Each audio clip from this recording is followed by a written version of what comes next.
spoiler alert, this is absolutely amazing. But there are 3 reasons why I'm not going to get rid of my domino joiner yet. $200, $1,200. This could potentially replace a Festool Domino joiner. A few weeks ago, I put out a video where I bought every advertisement that was served to me on Facebook. And this one particular advertisement showed a Festool Domino replacement. I bought that jig for $54 and it never, wait, I got this instead of that jig. I got scammed. But in the comments of that video, a couple of you pointed out that that jig is for real. You can actually buy it and you can get it from a seller on eBay. This is actually the second one that I ordered because I somehow lost the first one. I don't know what happened to it. It's either here in the shop, it might have gotten thrown into the Goodwill box. This is really, really well machined. When I hold this, when I look at it, it looks like a high-end tool. I haven't used it yet. I'm not saying to go buy this just yet because I actually have not tried this out, but it's got nice chamfers all along the edge. It's got the anodized aluminum. It's got some really, really good spring action on here. It feels high-end. I have high expectations for this. When you buy this from eBay, you have 2 router options depending on the router that you have. One of those options is the DeWalt 611, which is a router that I do have. So we're gonna install this router into here. There are no directions, so I gotta figure this out. And then I assume we can use the same Festool dominoes for the mortising. So let's get this in there. It is a different day because I realized I had to order a new bit to use my existing dominoes. This is a 1/4 inch shank bit with a 5mm cutting diameter.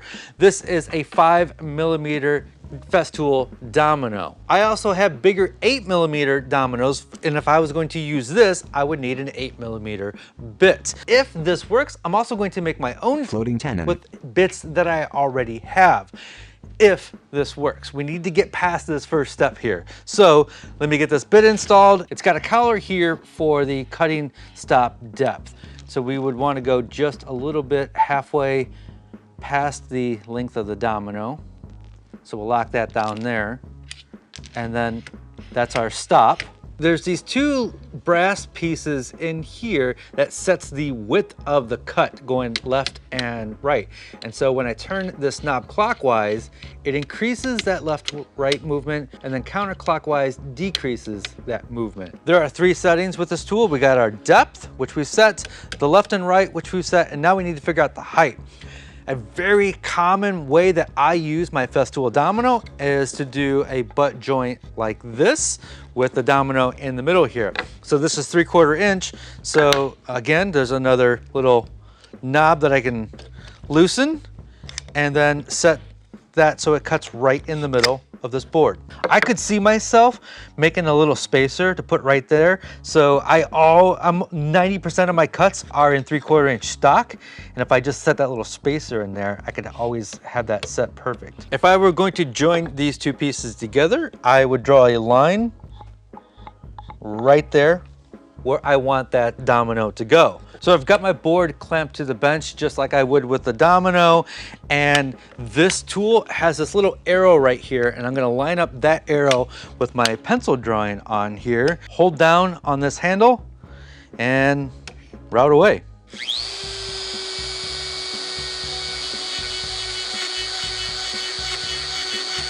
So now we're gonna cut the other one, and I'm gonna have Daniel come around so you can see this in action. So there's my pencil mark. I'm gonna line this up with that pencil mark, hold this down, and go to town.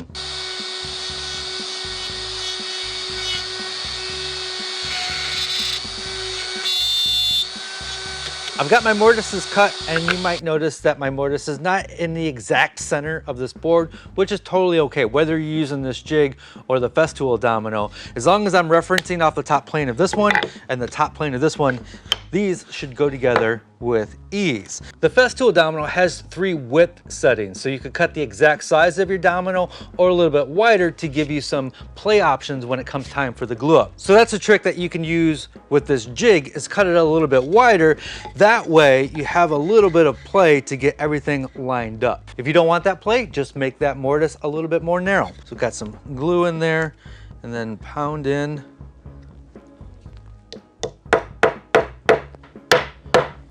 So I noticed with that particular 5mm bit that the domino doesn't have as tight of a fit as when I'm using the Festool Domino with the Festool Domino bit made just for the joinery system. It will still work fine. If I was doing this, I would actually put 2 dominoes here, one here and one here. So, and that would be, once you get glue on there, that's going to be plenty strong. So that's just one thing that I noticed, is if you're using existing dominoes, that is just not as tight of a fit. But next, we are actually going to make our own floating tenon. So you could use any bit that you already have. I'm going to put a 1/4 inch bit in there. That means I need to make 1/4 inch floating tenon. So the first thing I got to do is take this wood and plane it down to exactly 1/4 inch thick. I got that plane down to the perfect thickness, so it fits right into that groove. So now I'm going to cut them to width. You can cut them any width that you want, since we can adjust that on the tool. I'm going to go 1 inch. So now at the router table, I'm going to round over the edges so it fits the profile of the mortise.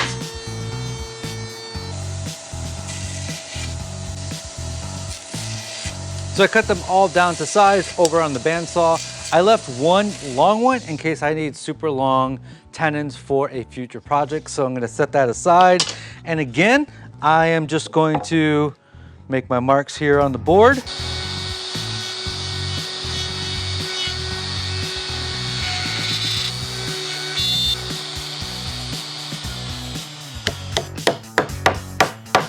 Here's why you might want to cut that mortise a little bit oversized. See how my lines are not lining up? Could knock that down into place, and then there you go. Now they line up. So I would throw a clamp on there to make sure that they are pulled all the way in. Would I recommend this to somebody? Absolutely yes, without a doubt. It is amazing. It is really well built. It's awesome.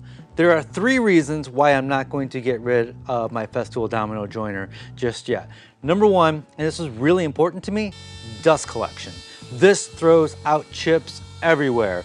Maybe you could rig up something to collect them a little bit better. This leaves absolutely no chips, no dust, no trace that you did anything. The dust collection on this is phenomenal. As far as the cuts, indistinguishable. Setup time, exact same for each one. You got 3 things to set up for each one. One major thing that the Festool Domino can do that this jig can't, I can tilt my fence to 45 degrees for those weird angles like when you're building chairs, or I could go all the way to 0 degrees and route on the face of a piece and then have my connecting piece go this way. And the third thing is, with this jig, you can't have your mortises too close to the edge because there's nothing for it to reference on, and it's unstable. So it's got to be in at least, what, 1.5 inches from the edge.